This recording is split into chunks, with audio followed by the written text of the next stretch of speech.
আনন্দবাজার পত্রিকায় বেরিয়েছে আজকে লেখাটা, সেটা হচ্ছে নিয়োগের ধাক্কা। মোটামুটি অনুধাবন করতেই পারছেন যে কোন বিষয়টার কথা এখানে বলা হয়েছে। SLST 2 এবং একাদশ দ্বাদশের যে কাউন্সেলিং এবং নবম দশমের যে ভেরিফিকেশন কী হতে চলেছে সেই সংক্রান্ত একটা বিষয়। তবে গতকাল রাত্রিতে একটা নোটিফিকেশন পাওয়া গেছিলো মধ্যশিক্ষা পর্ষদের ওয়েবসাইট থেকে পাওয়া গেছে, এবং সেখান থেকে মোটামুটি একটা দোলাচলতা তৈরি হয়ে গেছে যে এই সংরক্ষণ 7 পথে এগোবে নাকি 17।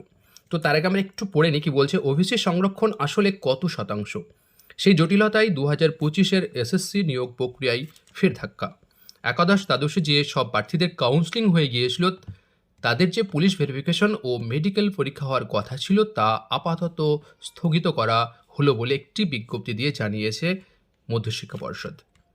পর্ষদের এক কর্তা জানান যে নিয়োগ প্রক্রিয়া যদিও বা চলে, ওবিসি সংরক্ষণের জটিলতায় এখনই কাউকে নিয়োগপত্র দেওয়া যাবে না। ভীষণ ইম্পর্টেন্ট একটা কথা কিন্তু দেখুন, নিয়োগ প্রক্রিয়া যদিও বা চলে, তাহলে একটা কন্টিনিউয়াস ব্যাপারটা কিন্তু এখানে থাকছে, এবং সেটা কি হবে না হবে, নবম দশমটাকেই কি এখানে চলার কথা বলছে নাকি কি বলছে সেটা পরে আমরা জানতে পারবো, অর্থাৎ বিজ্ঞপ্তি দিলেই তবে জানতে পারবো।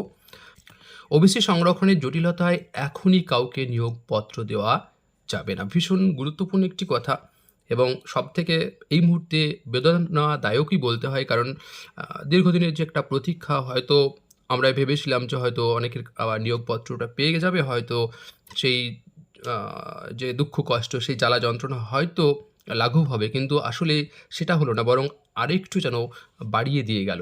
সেটা কি, ওবিসি সংরক্ষণের জটিলতায় এখনই কাউকে নিয়োগপত্র দেওয়া যাবে না, এই যে কথাটা, এর ফলে আগামী 14ই আগস্ট থেকে একাদশ দ্বাদশের যে কাউন্সেলিং হওয়ার কথা ছিল সেই কাউন্সেলিংও স্থগিত হওয়ার সম্ভাবনা দেখা দিয়েছে। নবম দশমের তথ্য যাচাইয়ের প্রক্রিয়াও স্থগিত হয়ে যেতে পারে বলে মনে করছে ওয়াকিবহল মহল। তো যাই হোক, এই যে বিষয় এখন 7 নাকি 17, এটাই সব থেকে জটিলতার জায়গা।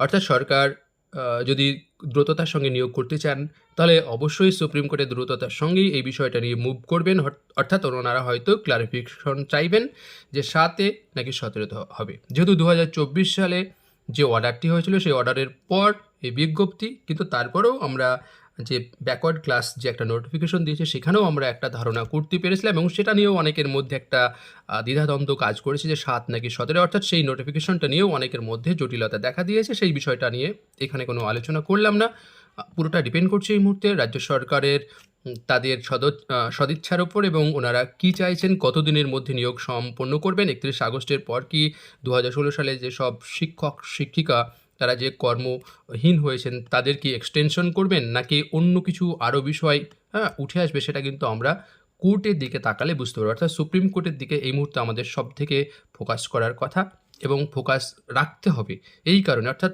সরকার কী চাইছেন, 7 নাকি 17, এবং একাদশ দ্বাদশের কাউন্সেলিং তো আপাতত স্থগিত।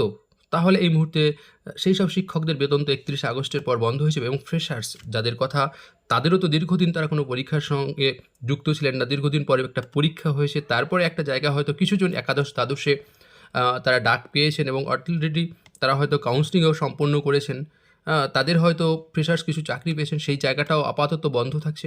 নবম দশমের ক্ষেত্রে যেটা সবথেকে ভীষণ জরুরি, কয়েকটা সাবজেক্টের অলরেডি তথ্য যাচাই শুরু হয়ে গেছিলো, পরবর্তীকালে যে ইন্টারভিউয়ের প্রক্রিয়া এগোবে সেটা এক প্রকার একটু যেন একটা ধোঁয়াশার মধ্যে থেকে গেল যে কী হবে, তাহলে কি আবার যদি 7% আসে তাহলে পুরো প্যানেলটা ঘেটে খাওয়া হয়ে যাবে, অর্থাৎ আবার নতুন করে ভেরিফিকেশন, আবার সরকার নতুন করে ইন্টারভিউ নেবে কিনা জানি না। নবম দশম যেহেতু সেই জায়গায় আসেনি, তো সেই জায়গাটা অনেকটাই সেফ যাই হবে 7 থেকে বা 17 থেকে, সেটা পুরোটাই ডিপেন্ড করছে সরকার এবং বিশেষ করে সুপ্রিম কোর্টের অর্ডারের উপর, সুপ্রিম কোর্টের ক্লারিফিকেশনের উপরে। এখন আমাদের সেটা বিষয় যেটা হচ্ছে, আমাদের অন্তত এই মুহূর্তে সুপ্রিম কোর্টের দিকেই চোখ রাখতে হবে। দেখা যাক সেখান থেকে কী ক্লারিফিকেশন আসে এবং রাজ্য সরকার কোন দিকে নিয়ে যাচ্ছে। তো চলুন, মোটামুটি এই ছিল আজকের খবর।